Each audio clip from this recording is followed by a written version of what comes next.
ஸ்ரீ குணரத்ன கோஷத்தில் 14வது ஸ்லோகம்.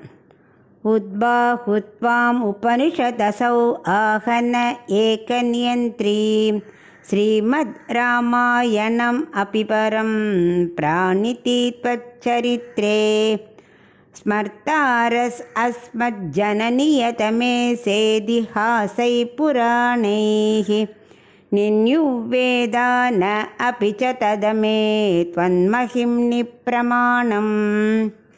இப்போ இதுக்குள்ளே அர்த்தத்தை பார்க்கலாம்.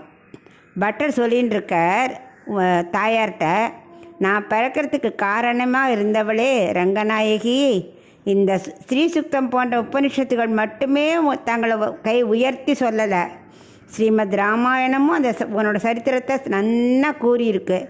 ஏன்னா ராமருக்கும் இந்த ரங்கநாதருக்கும் ரொம்ப நெருங்கிய தொடர்பு. அந்த ராமர் ஆராதனை பண்ண பெருமாள் தானே இந்த ரங்கநாதன். அதனால தான் ராமாயணத்தை சொல்கிறா. இது மட்டும் இல்லை, பராசரர் போன்ற ஸ்மிருதி பண்ணவா கூட புராணங்கள் வேதங்கள் எல்லாத்துலேயும் ஒன்றை குறித்து நல்லா மேற்கோள் காட்டி ஆதாரங்களை காமிச்சு நிரூபிச்சிருக்கா அப்படின்னு தாயாரை புகழ்ந்து பாடுறார் இந்த ஸ்லோகத்தில்.